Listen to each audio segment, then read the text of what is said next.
them if we can see them. I don't know if you can.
Good morning, everybody. If you can find your way to a seat, please. There's coffee over there.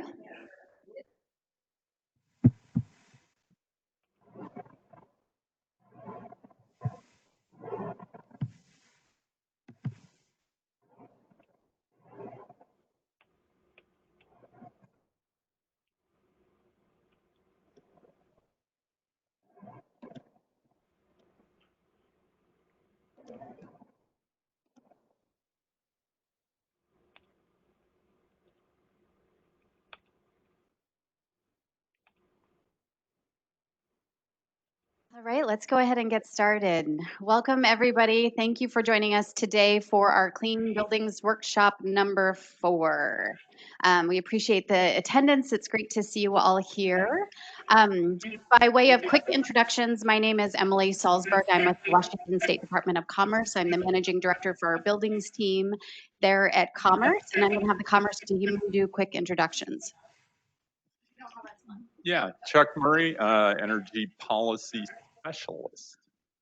Austin Sharp, Rulemaking Coordinator.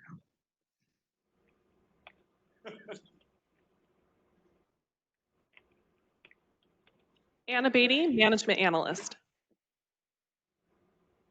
Paul? Paul Carrington, Department of Commerce.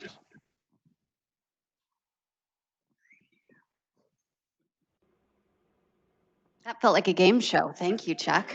All right, so welcome everybody. We're going to go ahead and get started here. I wanted to do a quick reminder of where we have been over the last couple months and a quick plug for our webpage where we've got all of these resources and meeting materials posted. So back on October 30th, we did an introductory webinar to House Bill 1257 and our Clean Buildings Law. We did an in-person workshop here on November 8th covering ASHRAE standards sections 5 and 6. We had our I-5 debacle on November 18th and had a WebEx meeting with the building types and benchmarking.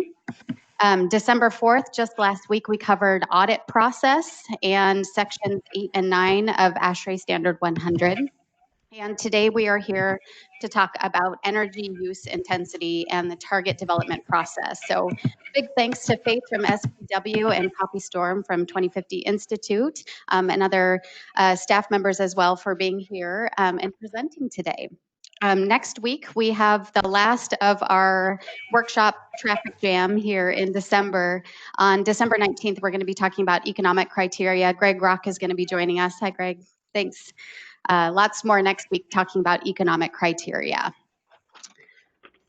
So a quick reminder, we do have a web page established on Commerce's website, commerce.wa.gov/buildings. This is your go-to resource for all things clean buildings, and we're updating things as we go. So keep an eye on the web page for notices about upcoming workshops, opportunities to comment, any meeting materials, and just to get further information and links to resources. We do have an email established, buildings@commerce.wa.gov, lands in all of the Commerce team, our inboxes. So we aim for prompt responses, and that's a great avenue to get a hold of us if you need anything or to submit comments.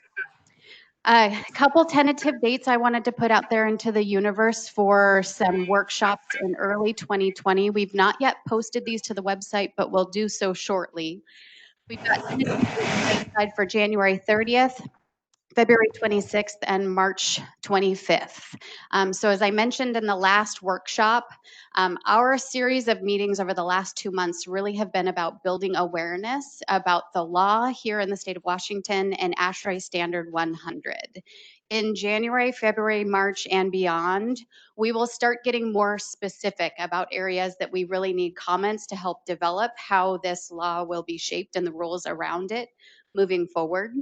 So just to give you a sense of that trajectory, our rules need to be completed by November 1st of 2020, which is just shy of 11 months from now. So we've got a lot of work between now and then. We look forward to continued partnership, open discussion, and any comments along the way. So thank you so much for that. Before we get started, I'm going to ask that everybody stand up. You know the drill now. I'm going to ask that you just rotate through, introduce yourself to 3 new people, and talk about what burning question you're bringing into the room today.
All right, go ahead and find your way back to your seat.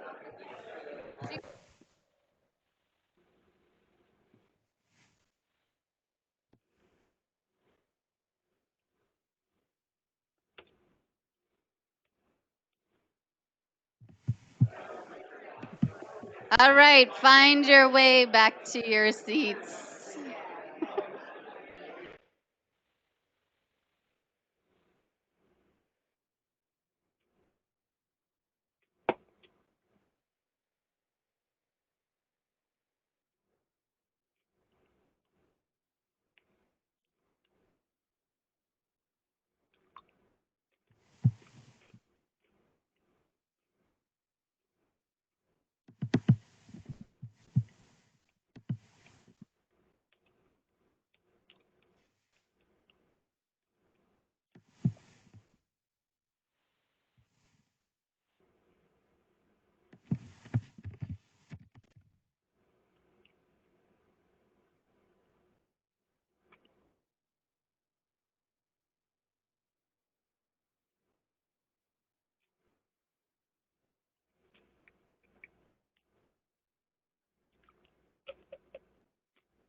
Go ahead and find your seats, please. Find your seats.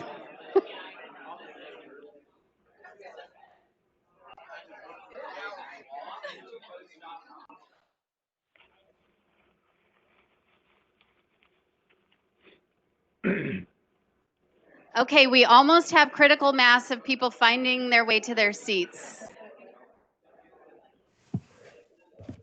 We're almost there.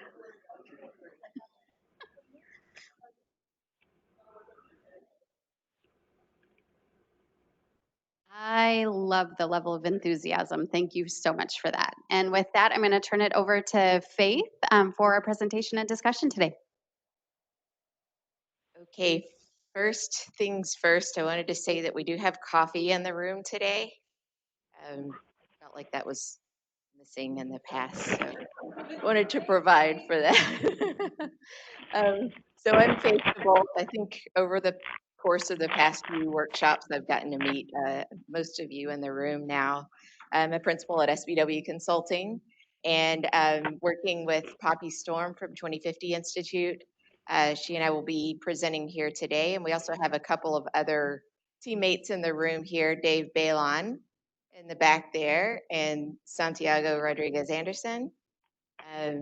So I'll get started here. So the SBW team will be developing the energy use intensity targets to meet the requirements in House Bill 1257. So we're here today to talk about kind of what that process is. So just an agenda here. I'm going to introduce the full team. Not everyone is here in person, but talk about the methodology goals, not so much our methodology yet, but the goals of our methodology.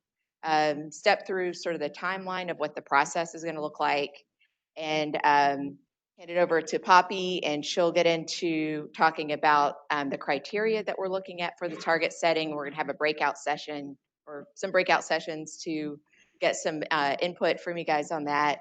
And then I think we'll probably break for lunch at that point, and then come back and start to introduce some of the technical assumptions we're looking at, and then we'll wrap. So first, introduction of our team. Jeremy Stapp couldn't be here in person today, but he'll be helping to manage the team, and then he's also an engineer. He'll be working on the team with us. So we've got Poppy Storm, Dave Balon, Mike Baker, and myself, really kind of helping put together the methodology. Poppy and I will continue to do the public outreach with you guys, and then our kind of technical team, SBW engineers. So Jeremy Stapp, Gina Hicks, Santiago, and Jeff Sagelock. And just a little bit of background on who these people are. We've, I think, particularly between Dave and Mike Baker and Poppy and I, and Gina Hicks too, have done a lot of work in commercial building stock assessment, residential building stock assessment. So, and this is in the Northwest for the Northwest Energy Efficiency Alliance, NEA. And just so we have that wealth of experience and exposure to the data out there, and also how buildings use energy, the different end uses. So we have the depth of how buildings use energy and the breadth of the building stock in the region. And then just a lot of work on codes and target development. Poppy and Dave have worked with Seattle City Light on doing their, oh, did I say that wrong, Poppy? Oh, City of Seattle, Office of Sustainability. Yes, yes. Yes, this city. And what else? We've done a lot of work on whole building programs, so we're very familiar with programs, working to drive, looking at reducing energy use at the building level and not just end use or equipment level. And got Cole Motton here. I've worked with a lot at Seattle City Light on their programs. So yeah, I think that's saying enough about our team. So the goals of what our approach here, obviously meet the requirements of House Bill 1257, using ASHRAE Standard 100 as the model for developing the targets, and localizing it with regional data, Washington State, and the commercial building stock assessment, CBSA, and probably bringing in some other relevant data that's climatically similar, but not necessarily Washington State. Having clear target setting criteria, well-documented assumptions, and a transparent and collaborative process. It's been really great working with Commerce so far and seeing just how collaborative this is, and all of the opportunities for input, not just with the workshops themselves, but being able to contact them directly through calls and emails. We want this to be a very collaborative process. We want to make sure we've gotten all of your input considered into developing these targets, because we don't want to get to the end and get into the public hearing this coming summer and find out that we've missed something critical. So this is what the process is going to look like. So there's been a series of workshops already. I've been sort of just coming and listening to what input is like and who's showing up. So the first one that I show here is today's workshop. And then we'll be coming back at the end of January and talk as an opportunity to more targeted way of getting data or input on our methodology. And then at the end of February, we'll be coming back and presenting a draft methodology. And then in April, we will be coming and presenting draft targets. And then in May, probably end of May, just before we have to deliver the targets that will be sort of the final targets to go into public hearing. Just sort of coming at that point and saying, here's what they are, so there's no surprises. So in between those points, so right now we're in kind of thick into the gathering input part, starting to develop methodology beyond what we developed for the proposal.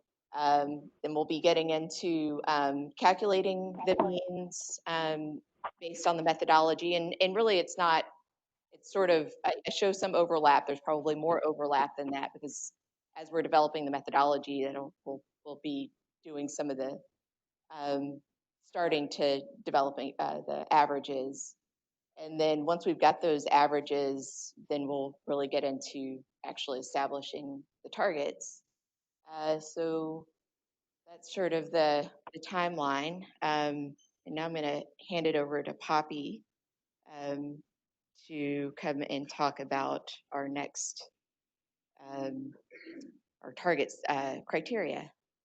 And I'll also pause to see if there are any questions at this point.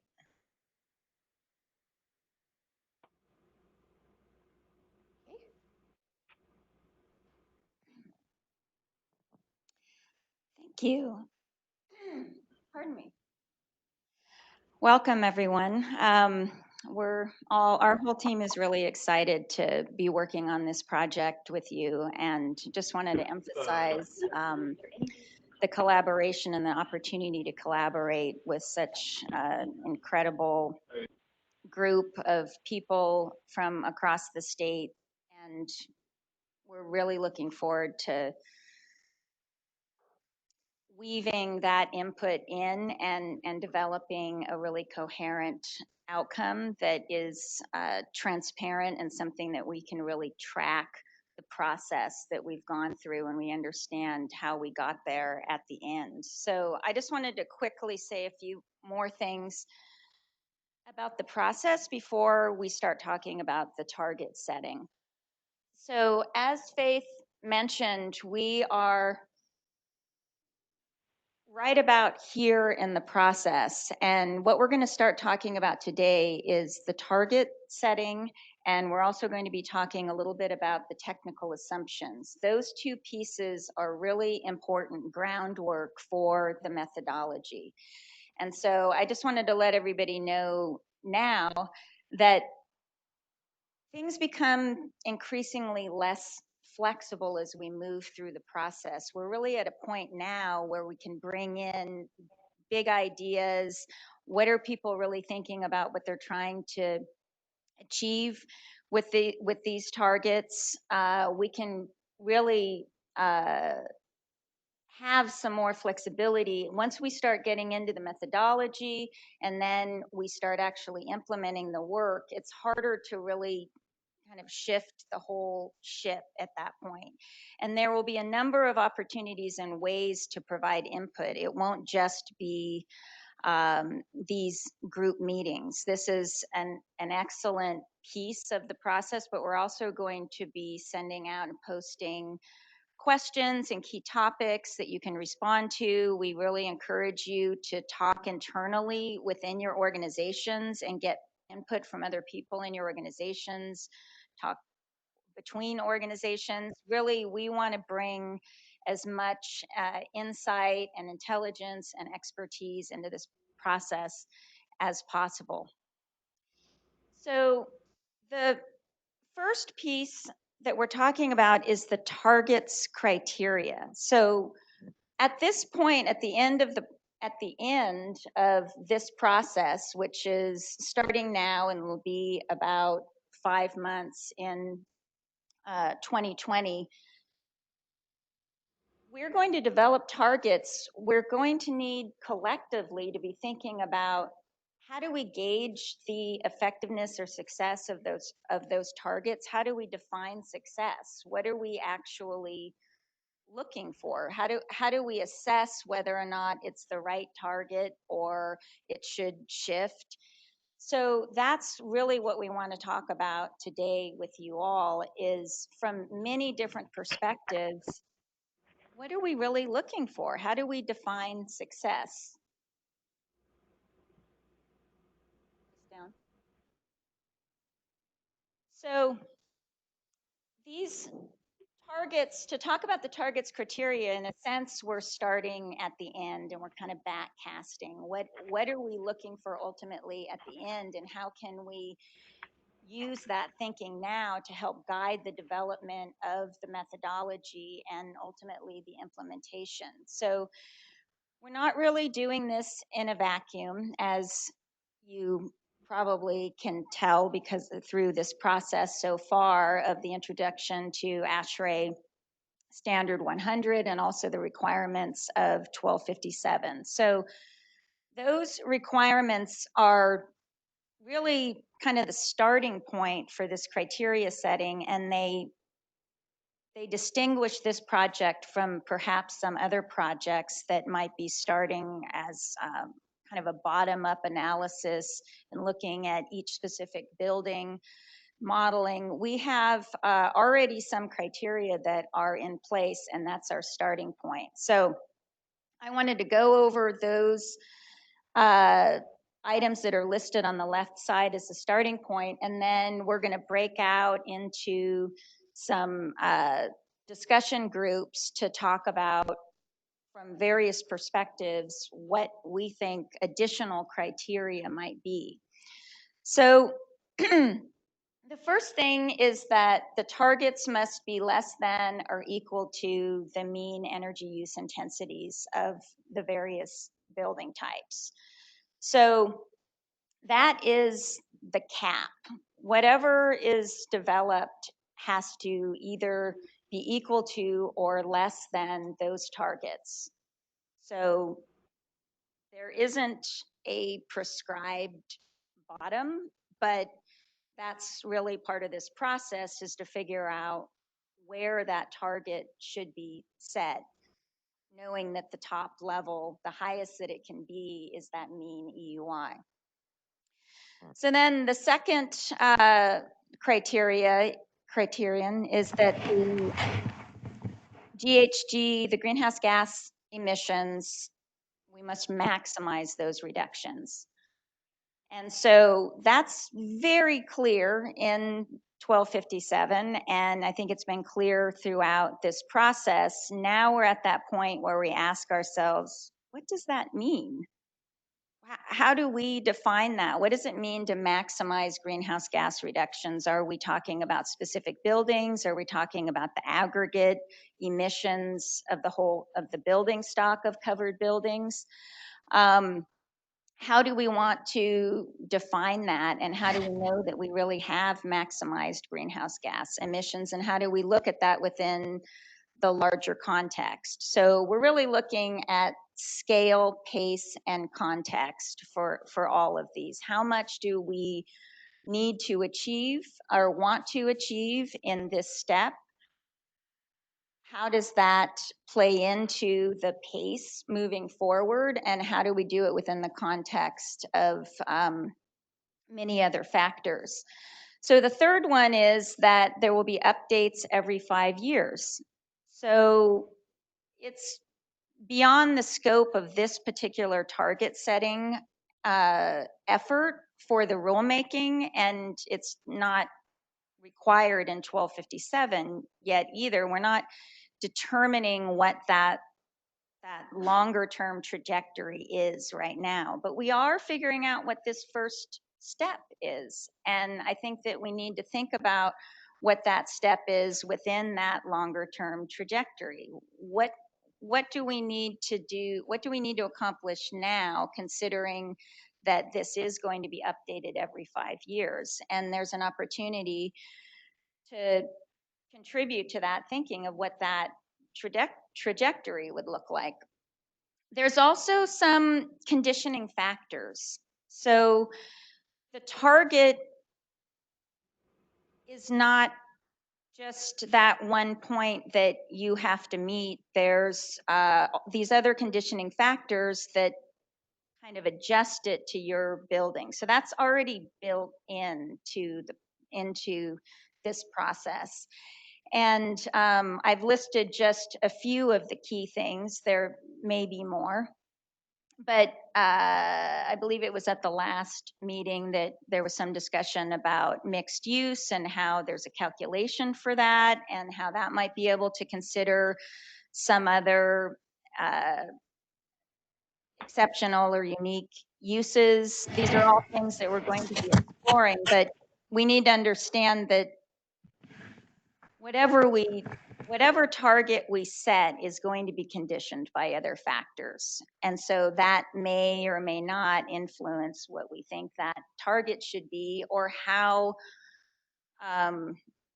specific it needs to be. So there are also normalizations. So there's the occupancy normalization. There may be some other independent variables that would be relevant here. There's a cost effectiveness that's built into standard 100 and also the savings to investment ratio in 1257. The point isn't specifically how that's modifying things, but that is sort of a backstop. So regardless of where you set the target, how low you set the target, there are some backstops for, at least in the current structure of 1257, that that you would have some buffer for that. So that's important to keep in mind as well. There's only so low that it can go if you're within that framework. And then there's also the conditional compliance. So there are opportunities for other ways to comply besides that exact target. So these are just things to keep in mind as we move forward and as we go into discussion right now. So before I move on to the right side of the screen, does anybody have any questions or anything to add at this point? This kind of level of framing. Okay. So, and this is kind of in alignment with the overall point in time we're at with this kind of awareness and orientation level. What we really want to ensure is that we're all on the same page about the basic concepts and the basic inputs for this process, because we're going to be getting really into the details on a lot of different topics, but they're all within a framework of a few basic things that are flowing down from 1257. And I think it's helpful and will be helpful for all of us when we're thinking about specific input into the process and where the areas are for having influence in this rulemaking. So we need detailed criteria to define success. And that's the conversation that we're going to have now. And I think that we have representatives, as far as I can see, many different organizations and perspectives in this room. Is that my phone? Morbidly embarrassing. Of course, it's my phone, not one of your phones. So anyway, as a starting point, we've broken out these 4 categories, and there may be other categories. And in the groups, I think that people should feel free to throw some things out there. But we have these 4 categories. One is maximize greenhouse gas emissions, or maximize. What's on the screen? That's a different group. Maximize greenhouse gas reductions and having some dialogue about what that means in a more detailed sense and something that we could actually operationalize in an assessment of the targets. And then the second one is utility programs and certifications. And I would expand this out to all programs. This could be other policies or programs at the municipal level. It doesn't have to be just a utility, but these categories, some of them are representing groups in the larger market and industry that would likely be contributing to the success of this overall policy. So we want to think about how these targets align or relate to the work that all of these different organizations are actually doing. So the third one is market readiness. And that's pretty broad as well. And it also, I think, really is including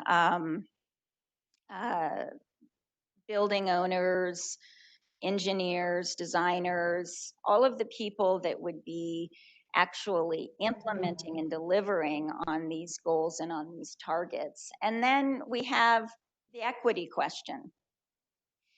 And the question there is, to what degree does equity come into play in the targets themselves?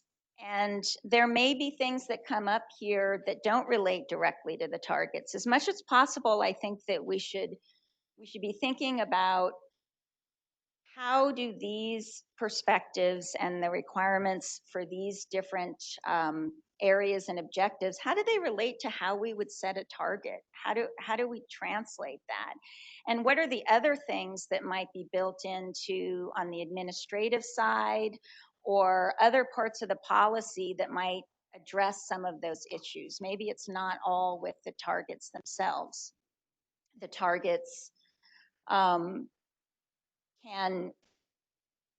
can actually be supported by a lot of innovation and potentially cost reductions on the market side. So I don't think that we should think of there being real deal breakers with the targets themselves, because there are so many other aspects of this larger ecosystem that can actually step up and lean in to deliver on these outcomes, which ultimately are going to reduce energy use, reduce costs, reduce emissions. So with that, we'd like to have our first breakout session. And yes? I was suggesting that maybe we give some examples of what to talk about. Let's do this.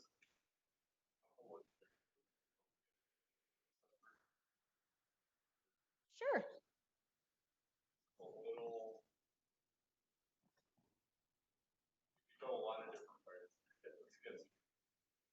Okay. Maybe we just do it.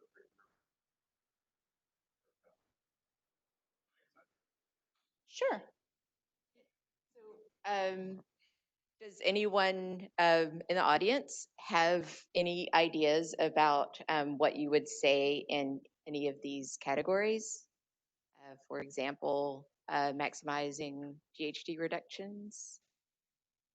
Go ahead, Colm. Are we recording? Okay, push the button. So the two things that I would say with maximizing greenhouse gas reductions is looking at the fuel mix and driving towards low carbon fuels. And then second is looking at other greenhouse gases that might be brought in, such as refrigerants, and how to manage those, that you're not displacing gas with something that leaks horrible refrigerants into the air. Great, thanks, Colm. So there's a couple of seeds for maximizing GHG reductions. Does anyone have any thoughts on program certifications? Dave, so you see a thing there, push the button so it's green.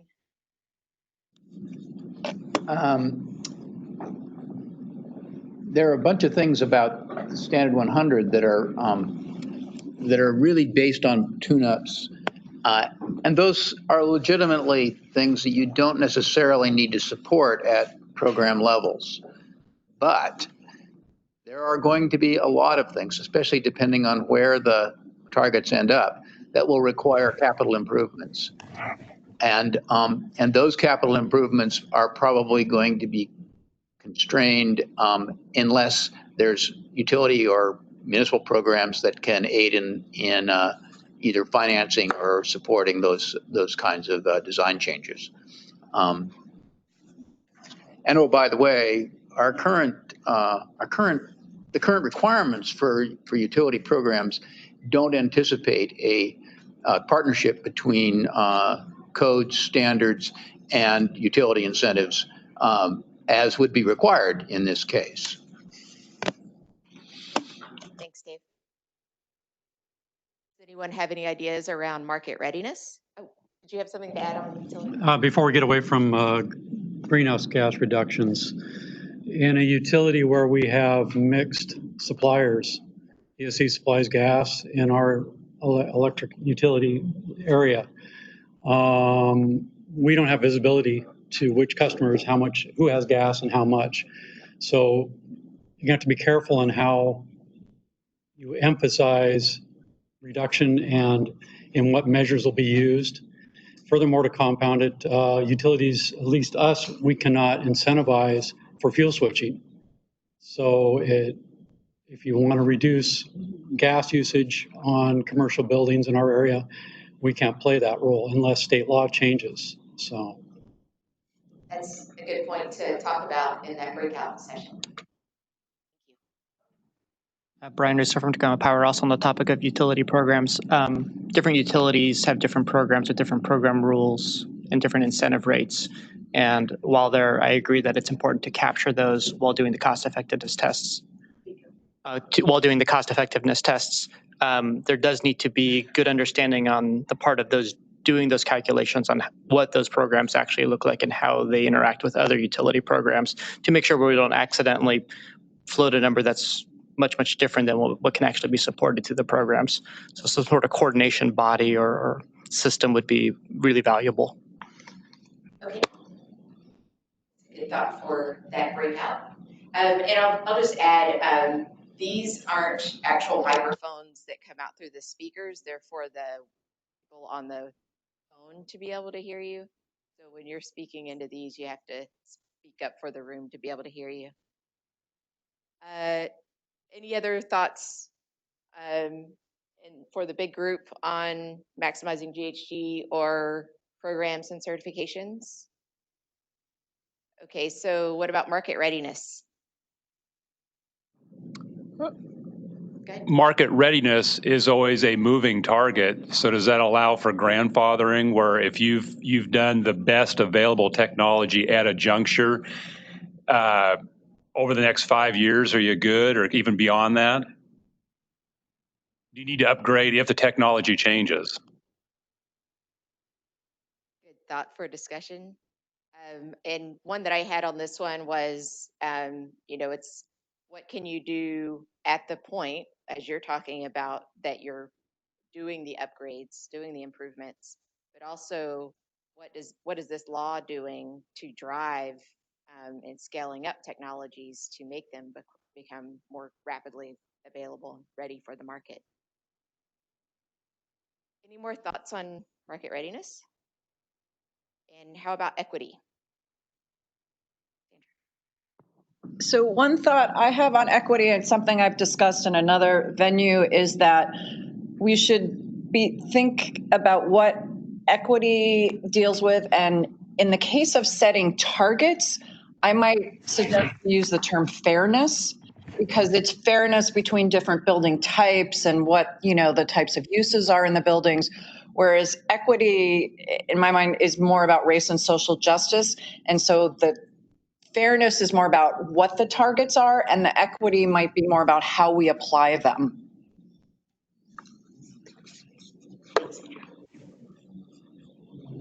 Any other thoughts on that? So that topic, that breakout group, will be equity and fairness. Uh-oh. Okay. So do you want to talk about how we're, what the plan is for rotation? Sure. Yeah, so the plan is actually to have people participate in multiple discussions. So we're actually going to have this working session for about 45 minutes, and then we're going to have a group report out on it. So we're going to have 4 different groups, one group or 4 kind of table areas, one for each of these 4 areas. And then if everybody could break out to those groups, we're going to switch 2 additional times. So everybody will have a chance to participate in a group discussion for 3 of the 4 categories. So we're really hoping that we can have some cross pollination and not have just all the people into greenhouse gas reductions talking about greenhouse gas reductions. So we are also going to have a table captain, if you will. One of us will be at each table to track the conversation and the key takeaways. So that's, so I guess we should figure out which, maybe each of the corners. Yeah, if you guys. Excellent. Chuck is over there, greenhouse gas reductions. Austin is going to be in this corner with utility programs and certifications, other programs as well. Anna is going to be in the back with market readiness, and I will be in the back with fairness and activity. Thank you for that. And if you just want to rotate through, commerce staff will be the reporters. Okay, yeah, that sounds great. Rely on one of you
Okay, everyone.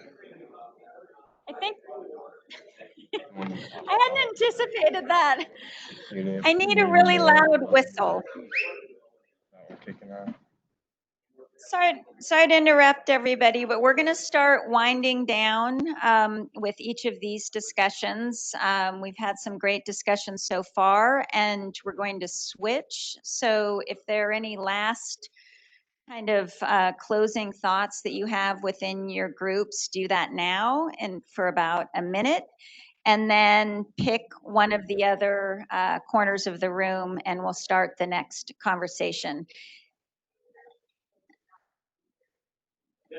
Yes, we encourage people to not stay with their same group. So we don't want all the utility folks shuttling around. Let's intermix. Thank you.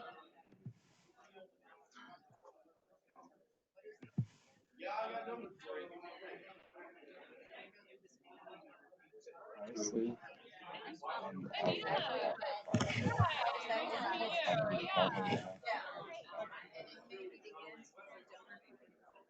I like the speed. Yeah, it's like something you figure out a design process. One of my OARs. Maybe this project you kind of really want that.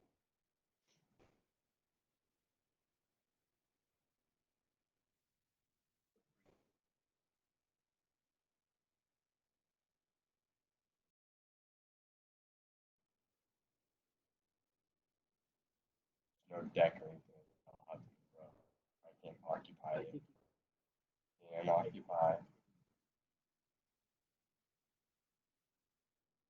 Michael should know, right?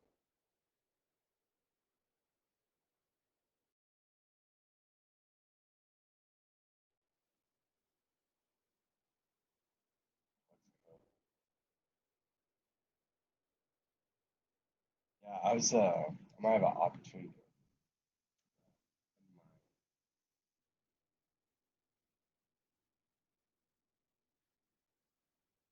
Over there. I want to design it. I was like looking up something. They don't really have zoning over here. It's like township. I'm like, girl, this is good. You might need like get a builder on board right away that has interface with the city going through this. And you have like on a professional service because it's like it's gonna be hard for me. It's completely different than the way we have.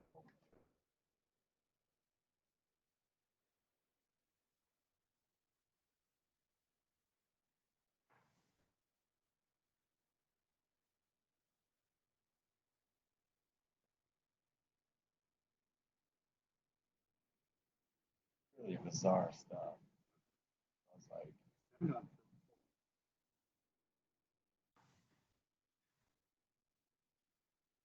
kind of going like, yeah. I was bummed to hear some stuff in that meeting about Tacoma having design review board. Going to Tacoma, I'm like, a crapshoot. I have people from all.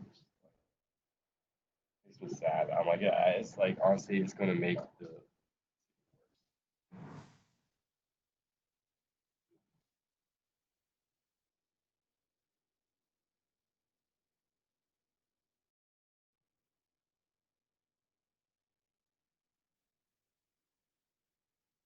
That's what I'm doing. I'm like, you can't do it like Seattle. Like they need to have checks.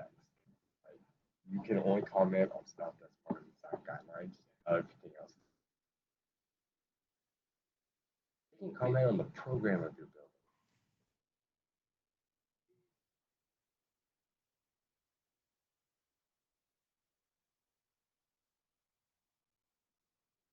building. It has to be that they need to be in support of the zoning code.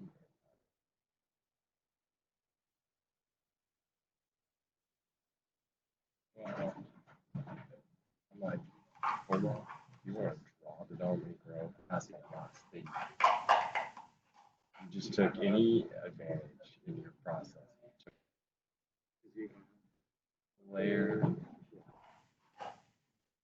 this is for a green meeting, like a green. Really kind of solidify, promote green building. I'm like, here's what you do. You want green buildings? You say you do a certain level, you bypass the sign.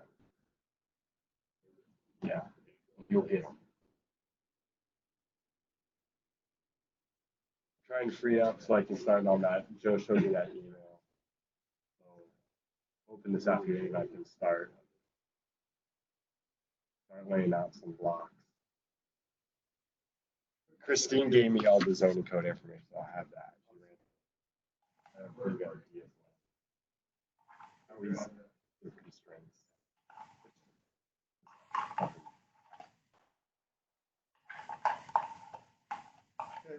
I was thinking maybe look at, I was going to do a garden court, and then commercial at the front, and then kind of quickly to see what those numbers are. You could potentially ask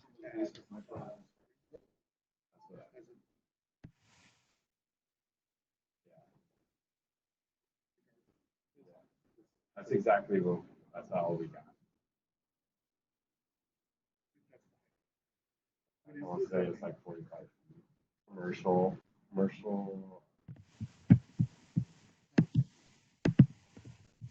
multifamily is one they allow, so they wouldn't need to do it. Yeah, C2.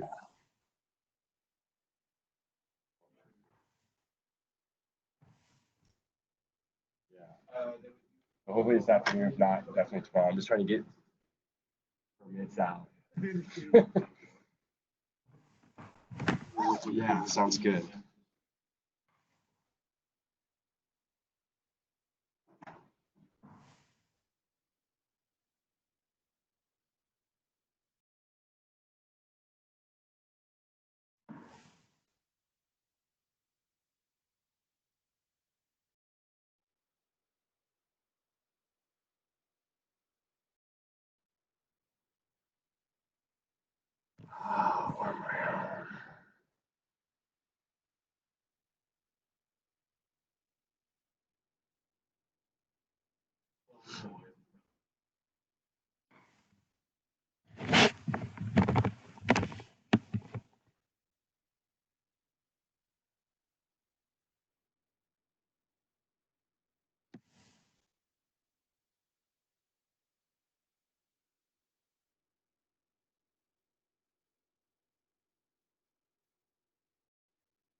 night, everyone.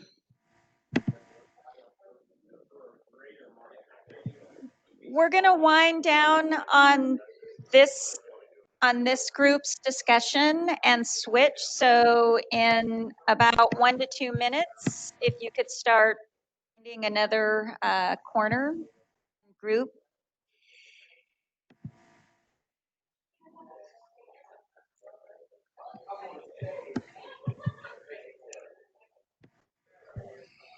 And then we're going to have this final group discussion until noon, and then we're going to report out for about 15 minutes, and then as the larger group, and then we're going to break for lunch.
Okay, everyone.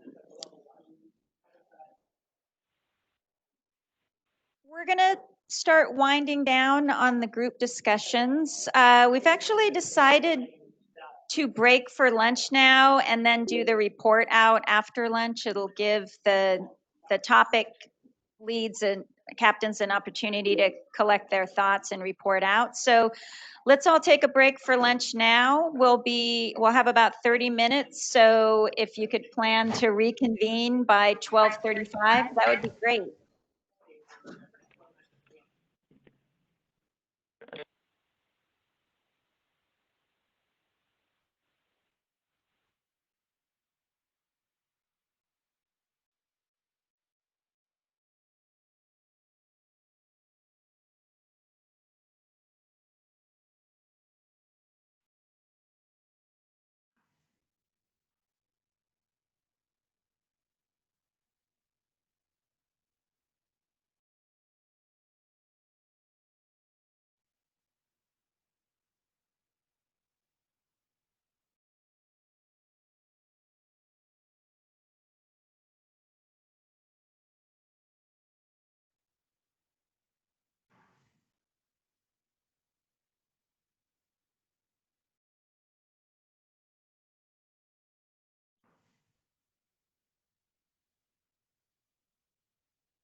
Okay, everyone.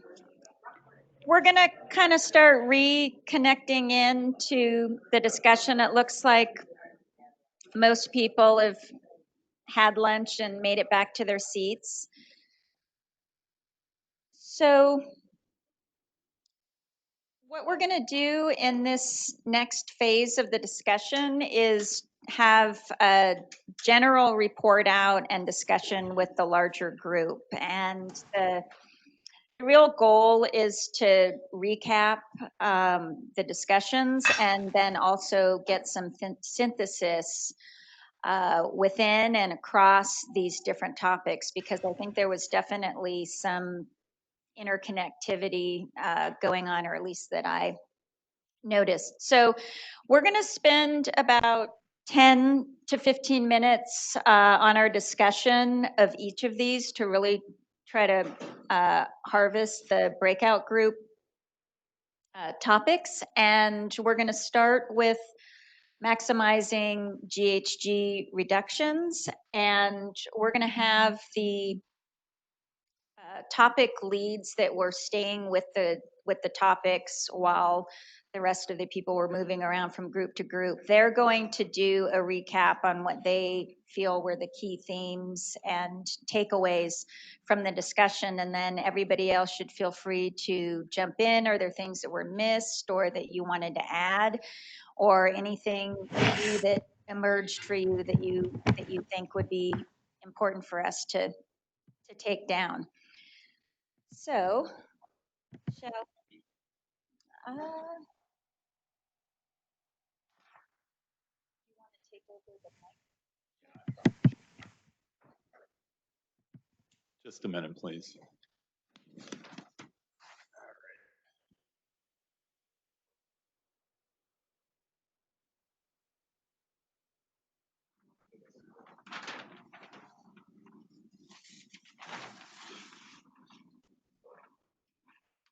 You can hold it? Okay, we'll start there. Don't worry, Austin, we'll take this one and you can hold that one up. First, I want to say that every group started with a series of questions of trying to crosswalk the general condition, which is reduce greenhouse gas emissions, with the more specific unit of measure, which is BTU a square foot a year. So we had to talk about that a bit. And I think most people understand that they're not directly, well, BTU per square foot a year isn't necessarily a unit of measure for greenhouse gas emissions, but it is how we measure success within this context of this program. We also talked about, well, in the introduction, we talked about the fact that, remember, greenhouse gas emissions reduction is for all buildings. It includes the energy management and the O&M sections, as well as the folks that exceed the target and have to do the more strenuous audit and improvement protocols. So that all those cohorts are available for discussions around this. So, you know, I'll start with kind of the first, the kind of, where's number one? Oh, here it is. So, you know, the first thing is maximizing the implementation of energy efficiency, whether it be in the first cohort, you know, all buildings, or the cohort that exceeds the target and has to achieve additional savings. Fuel choice could be part of that. Building owner could choose change fuel types to reduce their EUI and ultimately their emissions. Over here, we get into some discussions about unintended consequences related to that, where there are possible fuel choice decisions that could actually reduce your EUI, but increase your greenhouse gas emissions. Self-generation, renewable energy credits, well, not credits, but actually on-site renewable energy, net energy is a way to do it. There was a mention of offsets. I don't think our current standard talks about offsets, renewable energy credits. And then we got a series of engineering suggestions.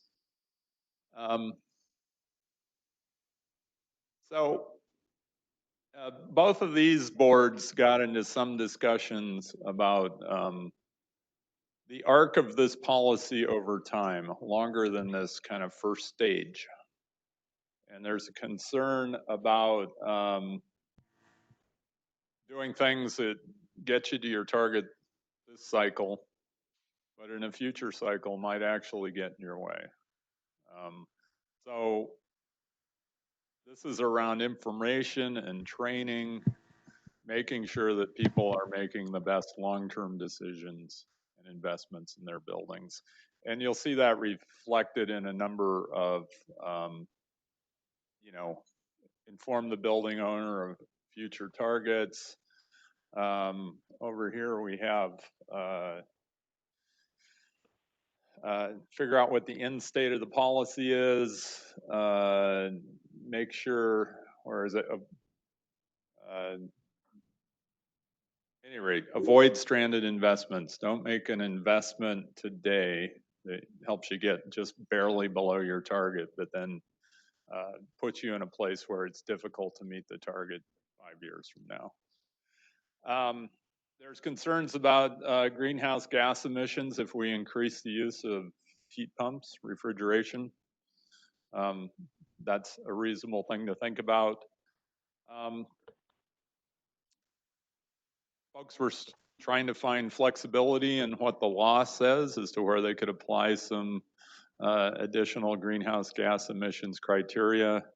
The application of fines, can we apply that more directly to greenhouse gas emissions?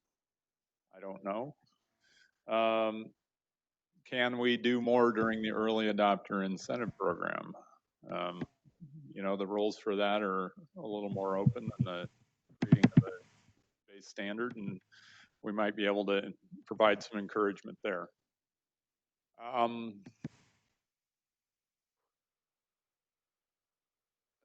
Number of comments about communications, providing good examples. And certainly people want to be able to track greenhouse gas emissions reductions, whether it's the general policy, the building, the measure, and what's the impact of the target setting decision. The target was a little lower. Would it actually encourage more action towards reductions in greenhouse gas emissions than where you might set it just average? Anybody, did I mischaracterize or miss anything that you said?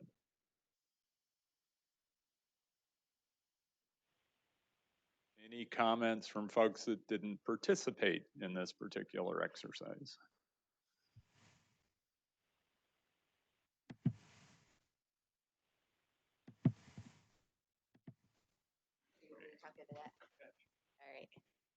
All right. So I didn't make it over to that one.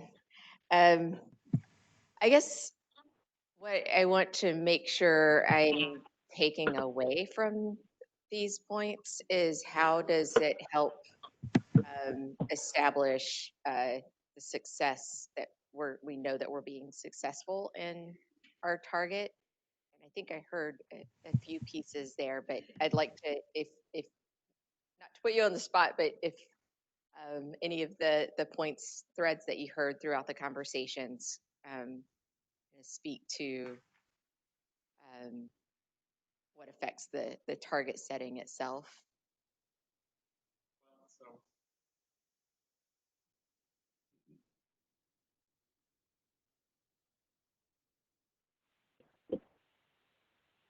I think while you're doing target development, we are going to have to make some assumptions or know what the carbon emissions are given different target scenarios so that we can see the impacts of changing a target one way or another. And perhaps I know this is probably not within scope, but thinking about future targets and how this informs where future targets might be headed. Anybody else have a comment on that? I'm not the only person in the room.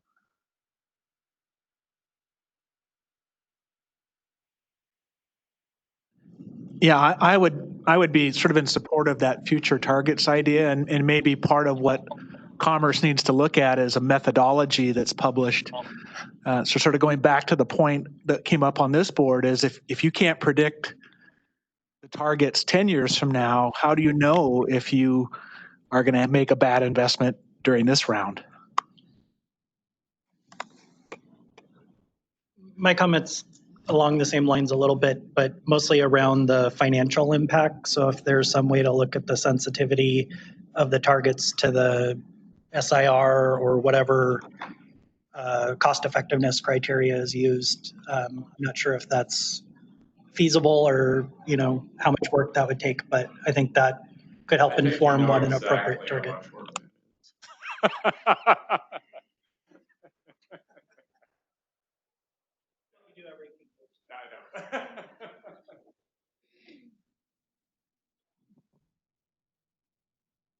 One of the things that we talked about, and I think it was Andrew that brought this up, the social cost of carbon when considering ECMs when you're upgrading your building could be a driving factor to push people towards the ECMs that focus on greenhouse gases rather than just reducing source energy use. So that it could be guidance, it could be some rulemaking, it could, you know, that there's a little bit of flexibility there to push people towards what we really want is carbon reduction, which we're trying to achieve through energy use reduction.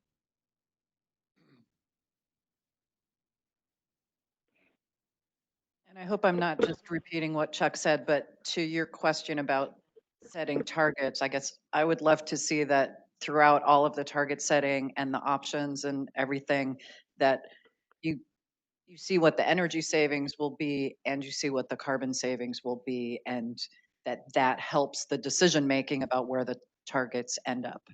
And some of that may, I think Chuck also mentioned that, you know, there may be sort of just and it may vary for building type, depending on what types of systems they tend to have. Yeah. This isn't relevant to targets, but it is relevant to rules development. There was some discussion about avoiding unintended consequences. Is there anything we need to include in the standard that directs people away from bad decisions? I was going to add on to what Colm was saying and bring it around with what Sandra was saying. I think including the price of carbon in our considerations in establishing the targets, in combination with looking at what the long-term goals are, you know, where we want to be at 2050 and what that sort of pace needs to look like. And, you know, I think I said this in other groups, that it doesn't have to necessarily be linear. It could be, you know, is it more happens faster up front, or is it, you know, market's not ready and so it's got to be shifted out. Those are the types of scenarios we'll be looking at, and I think with the carbon lens in mind.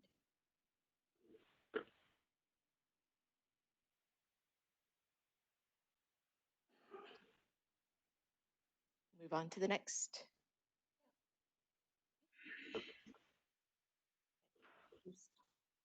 Awesome. All right, our discussion was utility programs and certifications, and our three groups had some common factors, which I'll highlight, as well as some different topics that they brought to the discussion. In our first group discussion, we talked about a whole building approach versus a measure by measure approach. And we had some comments that it would be helpful to get savings from BPA. Otherwise, it may not be cost effective, was a question that was raised. But while we were moving towards a whole building approach, some members brought up that the BPA and state may need some attribution to the measures or some regulatory requirements for using ratepayer funds, would need some justification. And then we discussed that this would most likely require a deeper dive on what existing practices are at the utility level. We also talked about EUI targets. We had some concerns about mixed use buildings. But since that we didn't know what the median EUI was for a building across the state, we thought it would be better to just kind of set a higher rate rather than to lower it. We also discussed whether that it would be unfair to push buildings, say from the 90s, to get incrementally better versus some of the older buildings which have higher gains, potential gains, EUI targets. The dollars spent should maximize greenhouse gas reductions. Our second discussion kicked off by talking about the limits that the legislature has put on us with regards to fuel switching and codes and standards. And we discussed the question of whether we would need to be burning greenhouse gases in the building for us to make reductions there. And we also raised the question of district heat.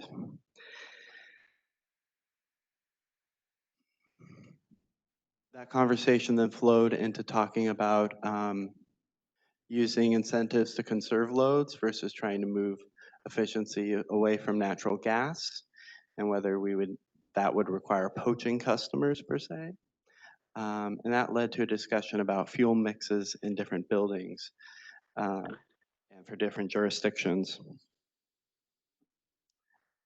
and whether those reductions should be weighted the same depending on that fuel mix for the utility and the building. We discussed about how utilities and the state need to work together to layer incentives on top of the incentives that the state will be providing. This group decided more or less that a whole building approach would be a good one to start with, but that there need to be a look more at the equity lens for the incentive. In the final discussion group, we discussed the target and came to a conclusion that maybe the target doesn't matter so much. However, we wanted they highlighted that data management would be critical for building out incentives, and that the building approach would need to be in conversation with measure by measure approaches that are currently being pursued by the utilities. That's kind of a high level summary, I guess. Did I mischaracterize anything that was said in our groups, or? I think I just want to add a clarification on the comment about the target doesn't matter so much. Like, it doesn't matter so much to programs. Sure, it matters a lot to others, like maybe building owners.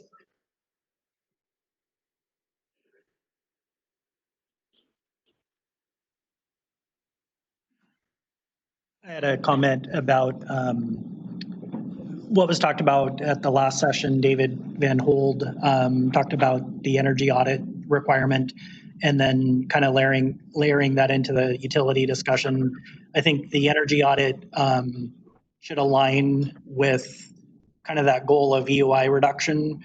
And I think depending on the type of building and what their reduction need is, I think you need a combination between some buildings might fit better with whole building type of programs from utilities.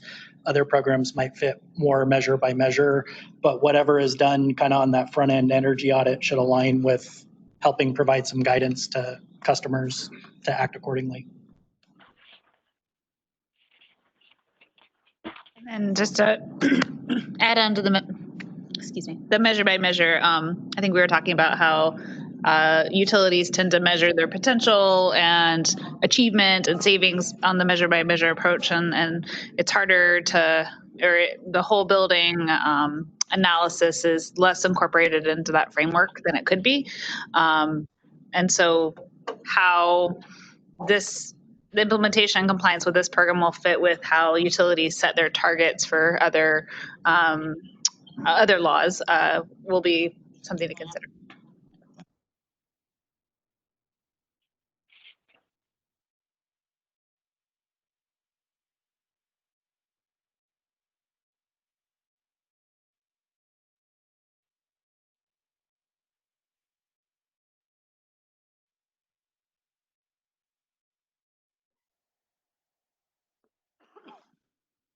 Okay, so as you can see by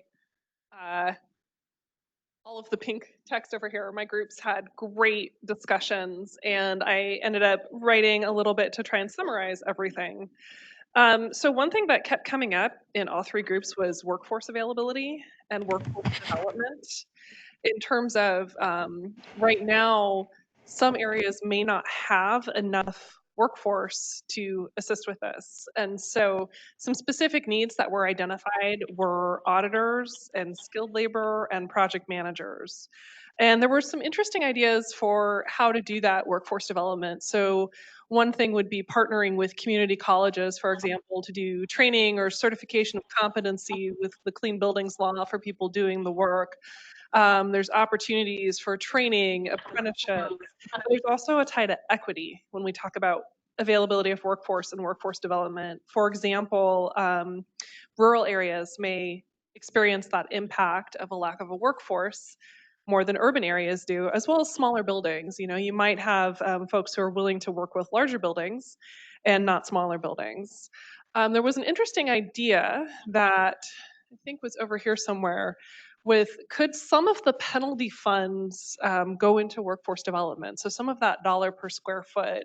And I said, I don't know, but that's a great suggestion, and we'll get back to you on that. Another theme that came up were a lot of opportunities for partnerships with other industries, with nonprofits, particularly with NIA and Ecotope came up. The need for a central location for showcasing tech and training, that there's really a lot of opportunities for partnerships here. And there were a lot of questions about data. And since I am the newly hired data person to the department, I was very excited to see those and kind of try to noodle on those a little bit. So one was, where are we getting the data? So in terms of EUIs, where's the data on EUIs coming from?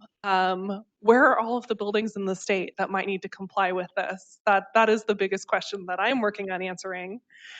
How to categorize businesses in terms of what EUI targets they need to meet. So there's multiple different ways of categorizing buildings and categorizing businesses, and how do you do that? There were some questions also about portfolio manager, particularly in terms of smaller utilities, and that there might be a cost to supporting customers with portfolio manager and correcting mistakes, and then also an opportunity to help some of those smaller utilities build up their use of portfolio manager, and could that be incentivized?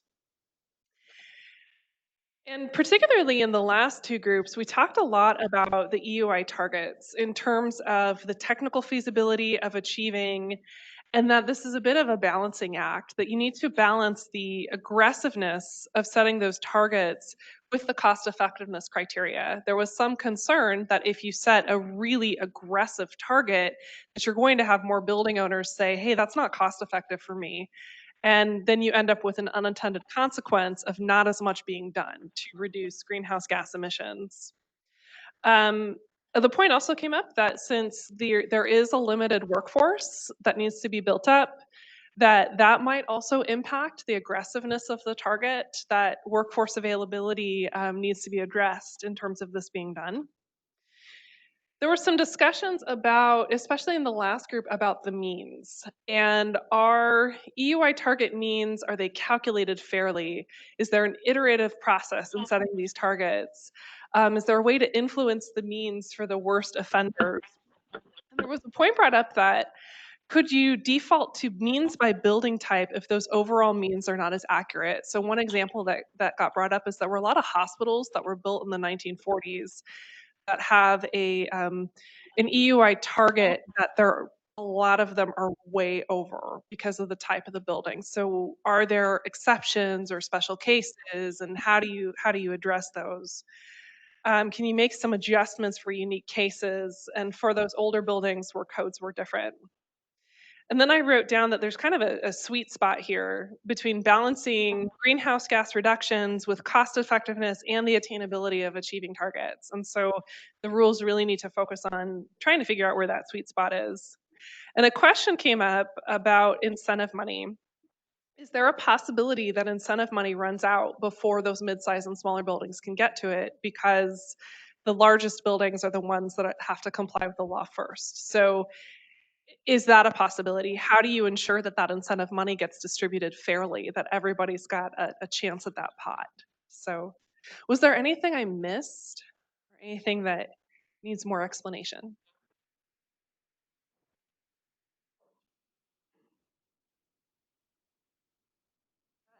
I'm not hearing anything. I will say it was a really robust discussion in all three groups, and it was interesting to me how a lot of these pieces tied into equity. And I heard from Emily at lunch that these two groups had very similar conversations in places.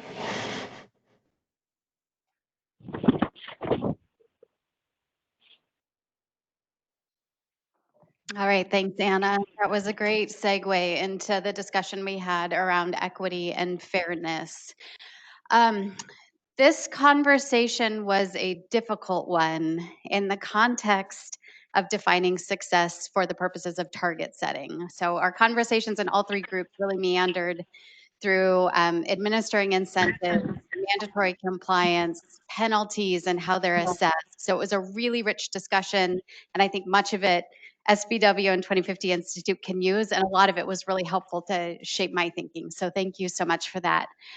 For the purposes of the conversation for defining success around setting targets for equity and fairness, where all three groups landed really was transparent and defensible data analysis and target setting methodology. So Poppy, I just want to acknowledge that that is how you started your presentation, and we all agree. So that's good. We've got consensus. And then the issue about 5-year updates to the targets came up as well. We're going to know a lot more in 5 years, 10 years than we do right now. So let's be aware of that, and let's keep an open mind going into the process. So as far as target setting goes, the common themes were concerns around the distribution of energy use within building type subsets. There was a common theme about campus and complexes that came up, how those are metered or sub-metered was causing concern for some people. We talked a lot about previous investments in conservation in those buildings and the vintage, the time in which those buildings were built. That's going to impact how much those buildings are using energy, therefore the amount of improvement that they would need to make for them. We also talked about displacement. And we talked about displacement of tenants in a commercial building property and mixed use, residential, if we've got any kind of issues that impact cost of rent, long-term leases, and displacement issues, we need to be really aware of that. Again, does that impact target setting? I don't know, but let's continue to keep that in the forefront of our minds. Workforce came up again and again and again, so ditto for your report out, Anna, on market readiness. We talked about the differences between rural and urban communities.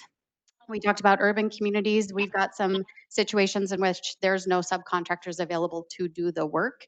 In some rural communities, we might not have trained contractors that are available to do the work.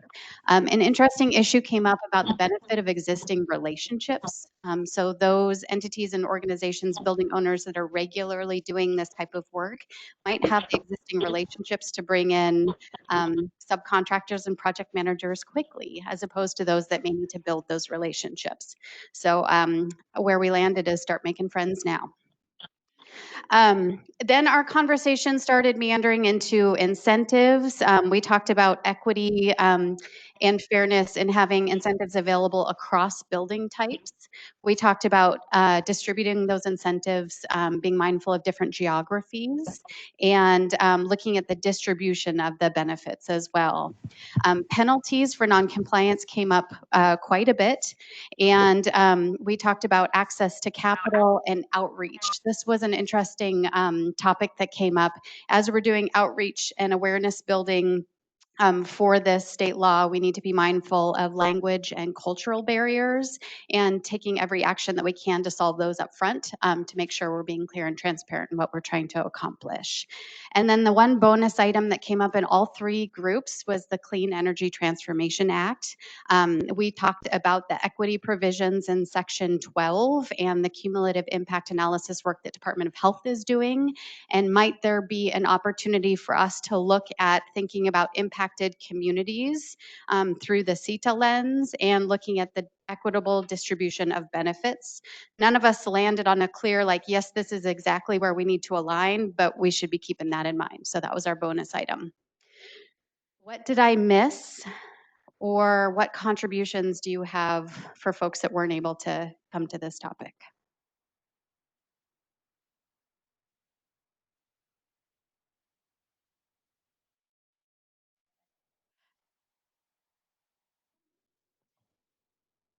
All right, well, that was the 4 topics. Thank you all for your contributions. I think this was just a wealth of information and ideas. And as you can see, that there is really a lot of interconnectivity and not everything seems directly connected to the targets. And in some ways, it's actually hard to kind of tease those connections out. But that isn't the only purpose of this kind of discussion, because on one hand, the information can be used in many other areas, but it also helps to distinguish what does connect directly to the target and can be addressed through the target setting process, and what doesn't. So making these distinctions can start to help the overall process, because we can see that there are many of these things that need to be addressed on the administrative side and other aspects of this particular policy. There may actually be complementary policies or something in the future that we identify, hey, this is the right direction. This is what we need to do. We need this support as part of this policy, either in terms of the target or otherwise, but we really need to work on some of this workforce development, or we need to work on some other policies that help fortify the refrigerant issues, and on, how do we address that side? So this was really, really helpful, and we are going to distill and synthesize this input into particularly the target setting criteria that we start to build out for the methodology.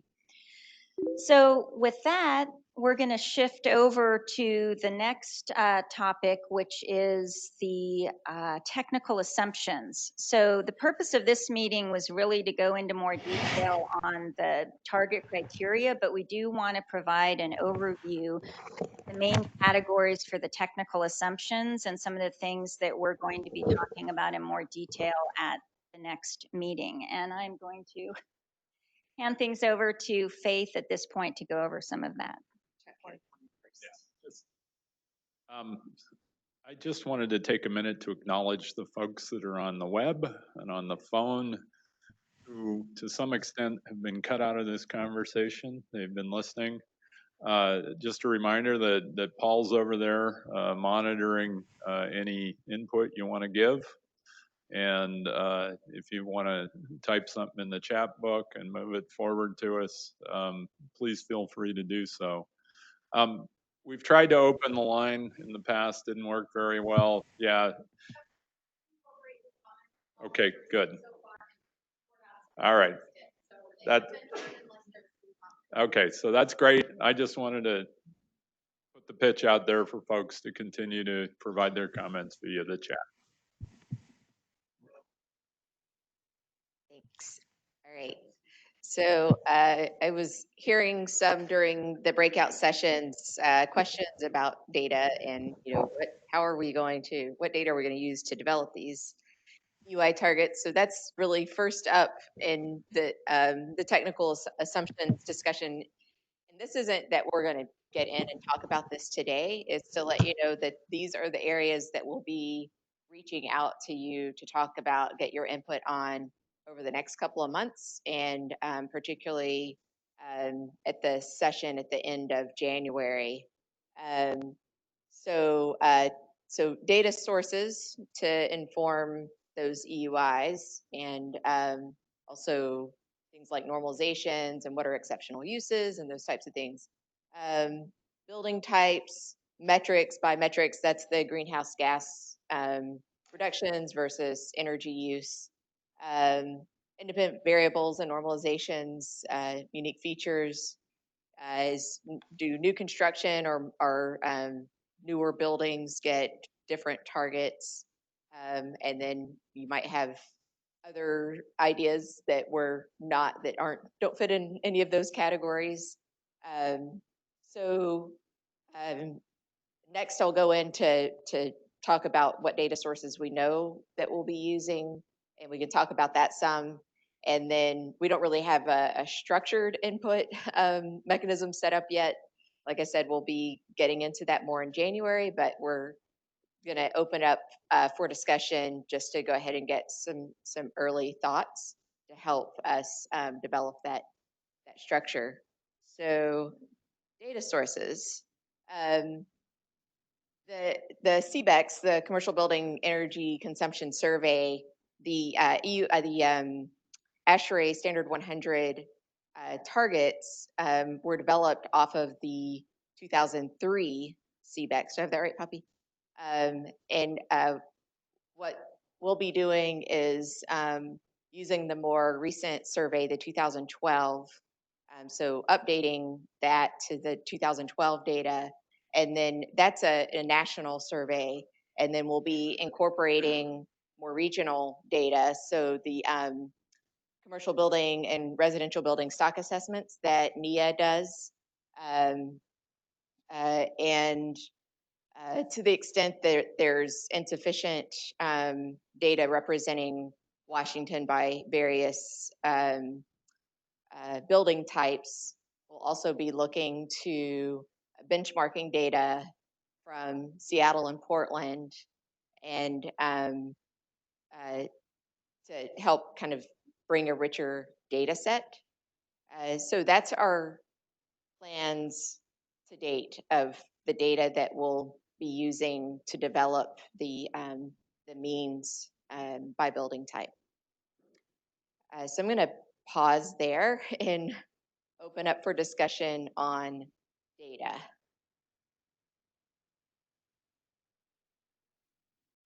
Just a question. Did any of the utilities do a oversample for the CBSA?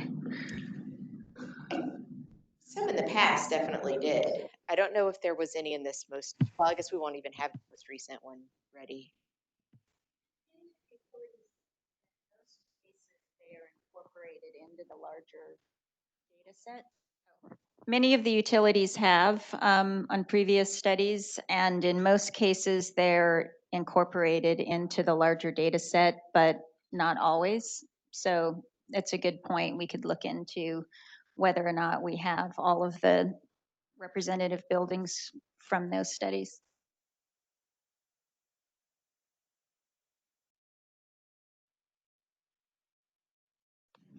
Can you talk about how the residential building stock assessment stuff flows into this? Is that just from like a multifamily perspective, since those building types are eligible for the early adoption incentive? Or yeah, what role does the RBSA play? Yeah, I mean, I think even though the law doesn't require a target for multifamily, it's part of the scope of our work to develop one. I think that's right. Poppy's looking at me with a fearful expression. Oh no, not fearful. Yeah, I was just going to confirm that mainly relates to multifamily, and particularly the first residential building stock assessment included a larger multifamily sample that included all sizes of buildings. So that's one of the things that we were going to look to for that multifamily number. And also add on those building stock assessment studies, and I can particularly speak to the commercial building stock assessment, that a lot of the data, the energy use data, A large portion of it was modeled and is not directly metered. And we're going to avoid as much as possible using the modeled and focus on the data set that is based on the metered data. Dave Balon, who's on our team, has compiled that from the various versions of the CBSA over the years and has that data set already compiled. So that'll be the foundation for our work.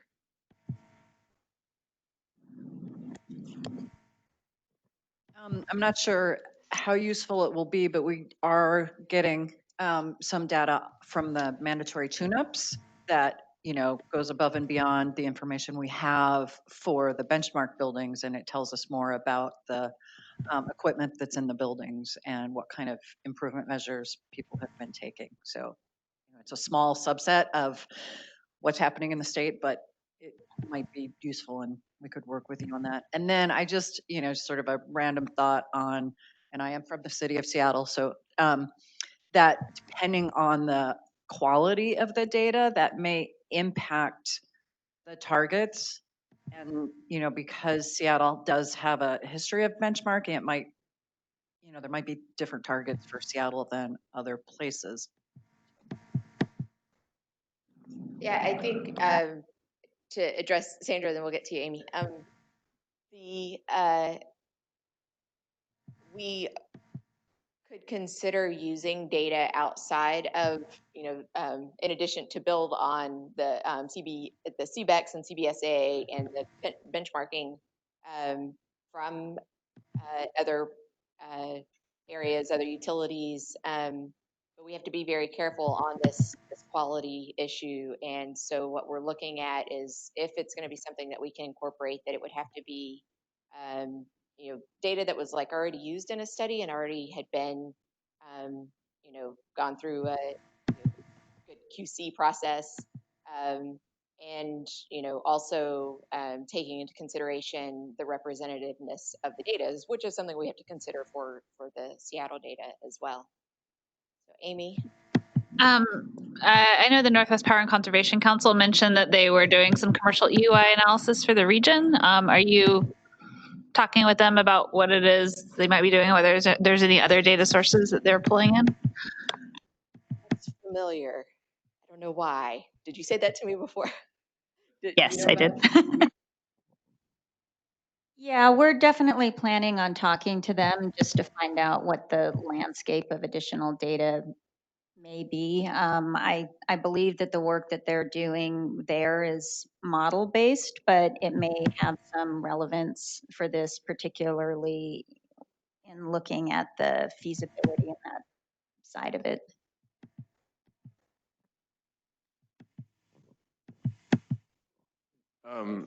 Just a question about, you know, getting to our targets. Am I right in remembering that there are going to be targets for both climate zones that are different? And do we have enough data for east side of Washington? Yeah. So to the extent that there is sufficient data available by building type, we would try to make it specific by those climate zones. Alternatively, what we have in ASHRAE 100 is split out by climate zones, and we can use ratios to adjust. So that's our fallback plan. Did someone else have a question? Is the goal to end up with, I'm looking at the Seattle energy benchmarking map, is the goal to have something similar from Commerce for the state of Washington? To be able to use as I see fingers crossed, and because there's been a lot of questions of where are these buildings, where are these buildings? I don't know why everybody wants to know where they are, but is that a goal that we'll be able to look at? Peers can look at their, you know, if somebody has a certain type of building, can they look at the other types of buildings and then maybe they can call those people, how'd you get your EUI down? I mean, you have the same air handlers, you have the same tenant. What am I doing that you're not, that you're doing that's different? And so that owners can strategize in the future? I'm not going to speak to whether or not that's a goal. Okay. I don't know. Sorry to ask 13 questions at once. That's cheap. Wouldn't that be nice? What we're going to know going into this first cycle, where we haven't gotten reports from people across the state, is going to change when we do get all those reports. And when we get those reports, maybe then we can consider that sort of thing. But this target setting thing is not going to get us there. And I wouldn't want to present it as such, because I don't think it would be whole. Just a quick follow on that same thought, though. Is it going to be like property tax, where it has to be public information, that building owners should have access to other building information?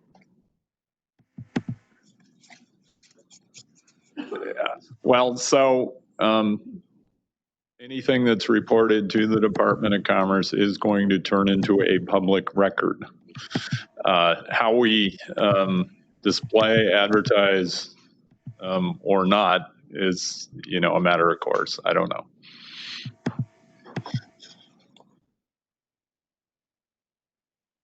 Okay, I'm going to switch back to unless there's any other comments on data.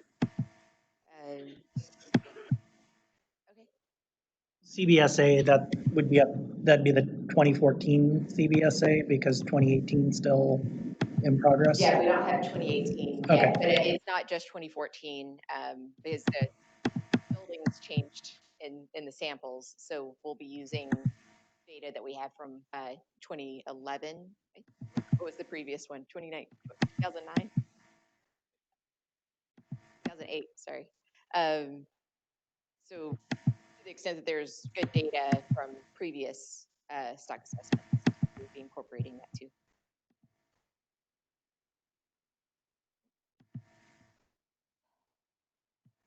So I just wanted to open it up to that we can discuss the other areas as well. Again, sort of unstructured. Chuck has talked some about building types, and we're going to use the ASHRAE 100 ones, or we're going to use Portfolio Manager. So that's an area we'll be considering. Independent variables, occupancy is an obvious one. We'd like to get your input, not necessarily today, but over the next couple of months, on other independent variables that we should be considering. Unique features, that's something that will be have to take into consideration with the data sources that we're using. If they're at the building level, how much visibility do we have into unique energy using features within buildings to make adjustments to the averages of the EUIs at that building type level. And then, so, welcome input on what unique energy using features, and then new construction targets, and if your thoughts on that, newer versus older, how new, the complications that come with that, and then any other that we're not thinking of here. So comments there. Yes, I'm totally feeling the post lunch. There's coffee. There's coffee over here.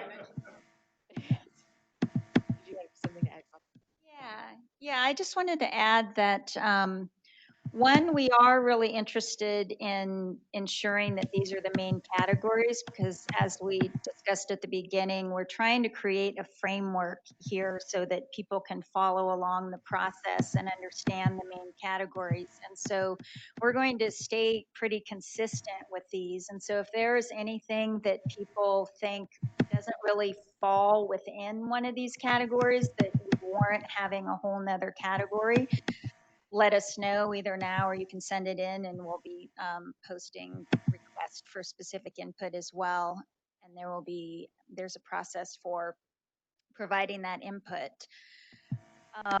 The other thing is that many of these things might seem like, oh, well, that's something you'll figure out once you're implementing the methodology, and that you'll figure out once you're doing the targets, maybe even, and not so much just the mean EUIs. But although it is true that through that process, there will be some iterations and there may be some changes to these assumptions, and it will be somewhat of a living list of assumptions as we move through. We're trying to hit on as many of these as early as possible, because there are a lot of things that we need to figure out at the mean EUI level, because if we can't sort out those issues at the mean EUI level, it's actually going to be difficult to incorporate it into the target setting. So we really, to whatever degree possible, want to lay out a lot of the decisions and assumptions around these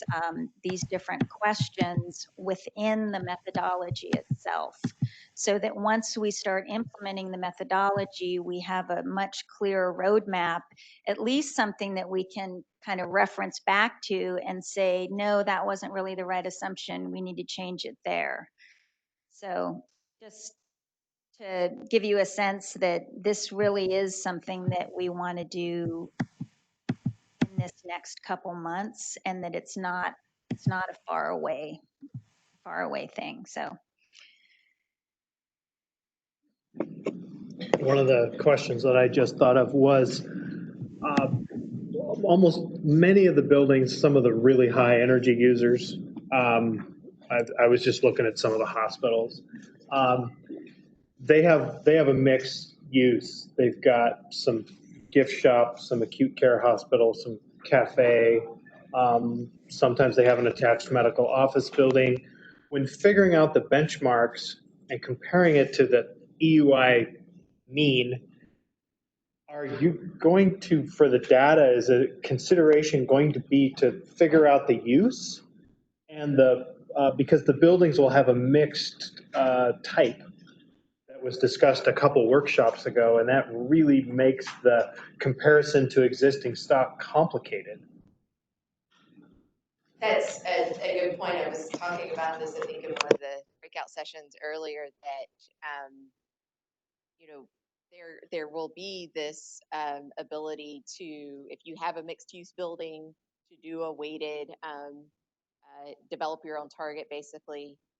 But something we have to take into consideration is that the targets are going to be based on averages that were based on EUIs of buildings that had mixed uses.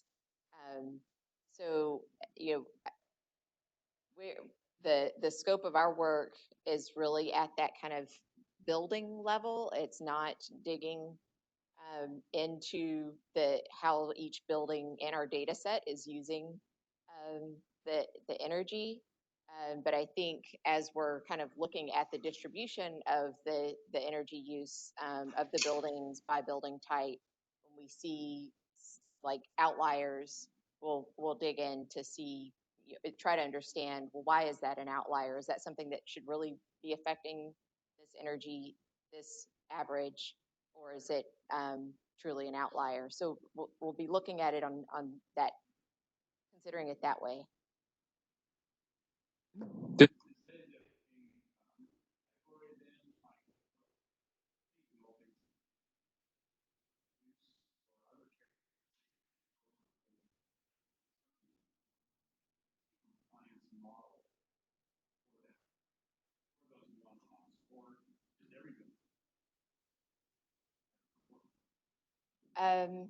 Yeah, this is where we'll be having these conversations around what's the right balance of how much do we build it into the target itself versus how much is it handled on, building by building as the building is complying. What does it take for them to comply with the target? We haven't gotten deep into that discussion and what that looks like yet. Sandra. Yeah, so I may be a little bit confused on this, but and Terry can correct me if I'm wrong, but I believe in the Seattle benchmarking data, we can and we have sorted by space and space use for the top three. And so that, I mean, I guess I'm wondering if building type at the building scale is in fact the metric for setting the target, or if it should in fact be by use. Yeah, we do report breakdown of space uses within every building for the top three, but we also have data for the whole building if there's more than 3 uses. But I think Faith hit on the key point, which is even if we report out that breakdown of space uses, the energy we're reporting out for a whole building still goes and is reported as an office building, even if it has a lab in it.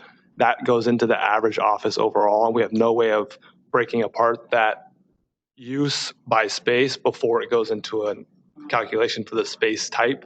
So it's always circular that you're polluting your average EUI with the spaces in that building to get your average EUI for that space type. So it's hard to account for it.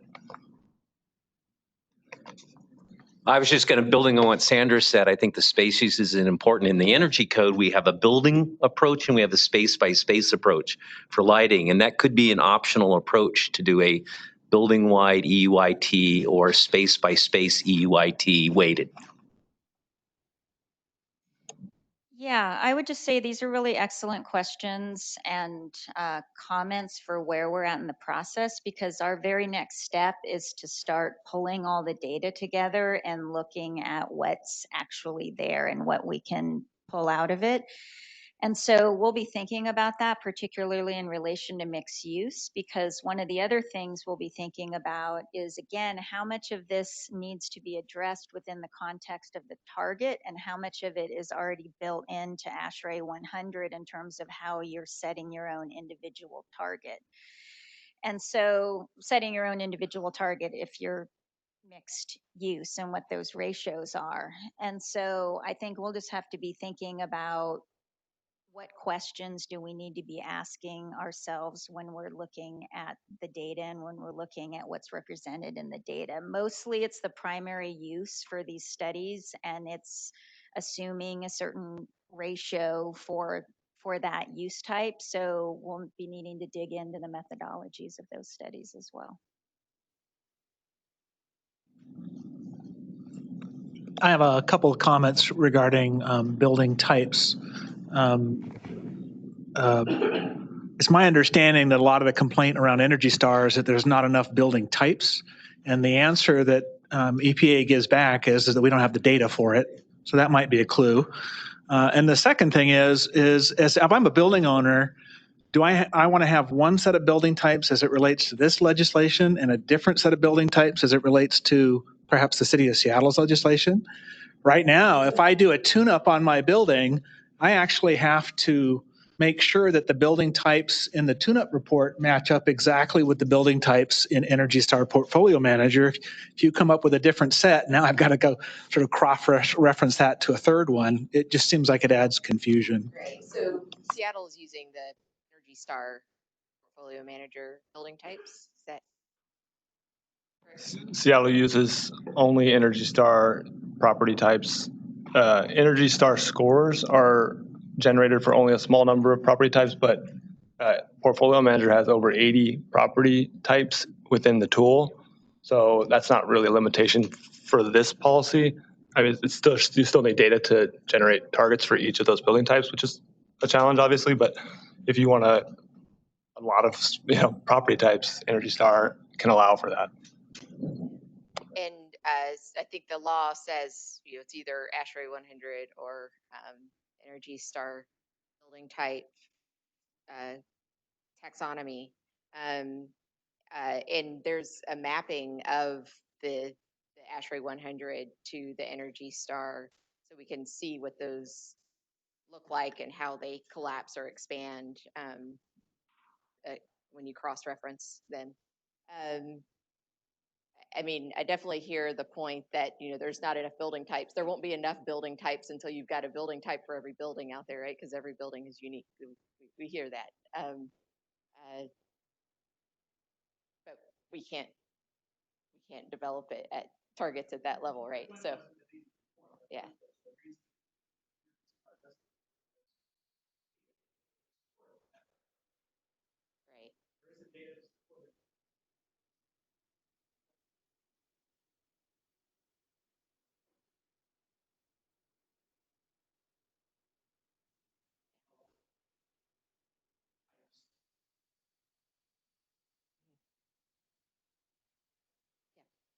I'm good input. Thank you. New construction targets. I'm just wondering, yeah, a building's only new once.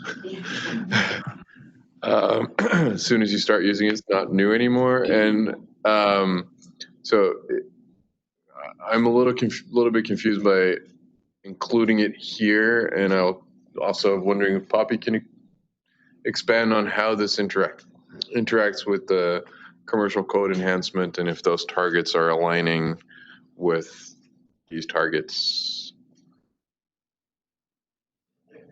Yeah. Okay. Thank you. Standing closer. All right. Well, I think that I would just provide some context that maybe framing, I'm not sure exactly how it is in 1257. Maybe they didn't use that exact term, new construction. Maybe it's more newer buildings. So the main reason why we added it on there, and partly why there's a question mark there for both unique features and new construction targets, is that it's just included in 1257 as something that could be considered or should be considered as part of this process. It doesn't say that there must be separate targets for newer buildings. And so that's one of the things that we're going to want to explore with you as well, is why would we do that? What would be the trigger for doing it? What would we be accomplishing? What would those alignment issues be with other policies like the code? And, also the timing, is it relevant? Does it make sense to do that now? Or maybe there should be targets for newer buildings in the next round. So I think all of these questions will be at least considered. Brian from Tacoma Power. So on the topic of the independent new construction targets, and maybe you've considered this already, but analytically that introduces complexities because now you have, like, will you include them in the EUI means? And if not, will you always have this separate cohort that moves forward? So it seems muddy to me and maybe really complicated. And I don't know if the juice is worth the squeeze. Yeah, that's exactly the kind of things that we're thinking about when we're looking at, what's in the population of buildings that we're getting the average EUIs of. And when you start picking out some of the buildings, then you're shifting around what those averages are. So it's definitely something that we're considering.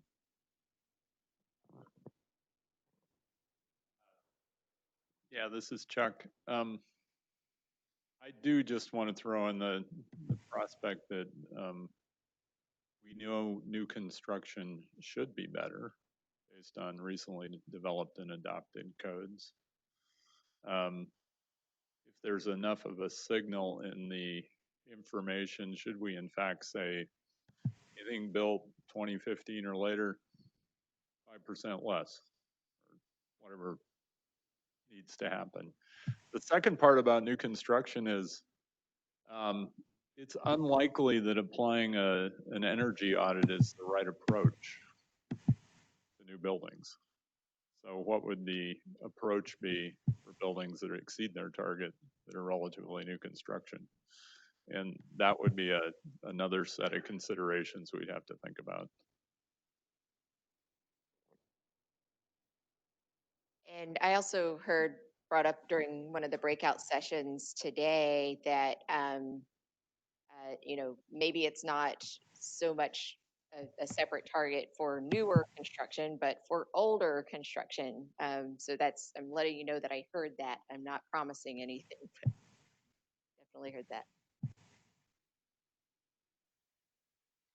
just wondering, as a clarification question on that, Would the way that 1257 was written saying it has to be no higher than the mean, if you split it up, would it really change the mean for those two, or would you still, even for the older buildings, have to meet the mean for all buildings in order to, you know, follow what the bill was written as?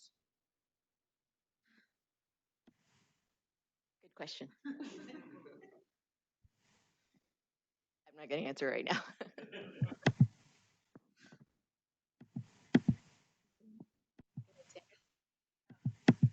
So this is on metrics, and just thinking about multifamily, and the kilobtUs per square foot is not necessarily the metric that makes the most sense for housing, and could penalize affordable housing. Although, as I say that, I realize that in fact it might make it easier for them to access incentives, because their EUI by square foot tends to be higher because the units tend to be smaller. So maybe it's a good way to sort of get the incentives, but just keeping that in mind, that the residential side doesn't, per square foot can be a complicating factor. And maybe it goes into unique features, but yeah. EUI, that's why the law did say multifamily had to have an EUIT, or one of the reasons. Any other comments? So I'm going to bring us back to this timeline. Was that someone trying to chime in, Paul? Okay. Just to sort of wrap up here, and I've been mentioning it a lot, but you know, the January 30 is the next time that we'll be back in front of you, and we'll have more structure around the inputs that we want. We'll be putting thought over these next couple of months into, or 6 weeks, into kind of what's the sensitivity of the targets to these different considerations, these different assumptions. Which ones are the ones that really have an impact on the target? Which ones, you know, are kind of in the noise? So we'll be able to come back and have a little bit more guidance on this discussion, on what input is helpful. And we will also be sending out, I think, maybe mid-January, so a couple of weeks before the next workshop, asking for your, as kind of an early opportunity to get your input. And I think this is especially something to consider for those who maybe figure out attending the webinar or attending the workshop, or it just works better for them to be able to just respond to some questions over email in this type of forum. So then the February 26th workshop is when we'll be coming with a draft methodology. So we're taking all this in right now. We're a sponge. We're developing the methodology. We'll be coming back, and so that's a draft at that point. And we'll incorporate feedback, go and develop the average EUIs and a draft targets based on those average EUIs. Come back in April and present those draft targets. Gather your input at that point, and then come back at the end of May and present what we think are the final targets that will be going to public hearing. So there's no surprises.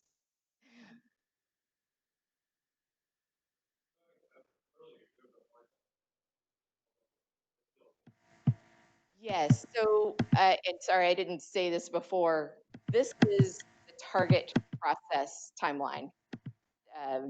There's other stuff happening in pre-rulemaking, and so there's other workshops that'll be happening, and maybe even we might even share some of our workshop time with other topics. So those other issues, conditional compliance and all those types of things that will be discussed in other workshops as well. As you're sifting through the data and trying to figure out how to set the targets, do you think you'll have an opportunity to kind of put together a best guess as what the greenhouse gas pie looks like for each of the use cases that we're thinking about, so that when you set a target, we can see how much each of those slices can go down Yeah, and so that, talking about like what drives the scenarios that we'll be testing, that's definitely something we'll be considering. So that's the type of thing we'll be showing up with in February and presenting the draft methodology, the types of things we're considering in that target setting stage. Yeah. So maybe not January, but February.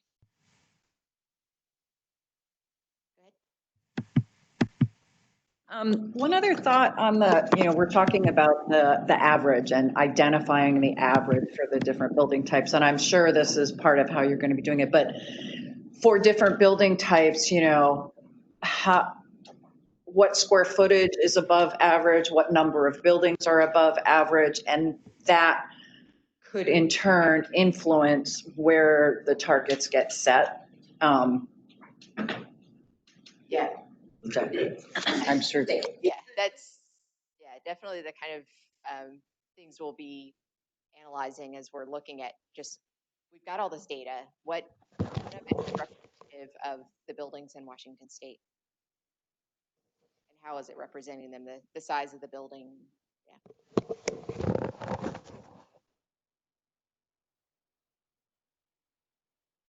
Okay, I think we're about ready to wrap up. Okay. Yeah, I could hear that. Yeah, thanks so much, everyone. This was all really great input. Yes, we will post them to our website, Commerce's webpage. You okay with that? Any edits you want to make before we do that? Just kidding. We'll post them to the website by Austin.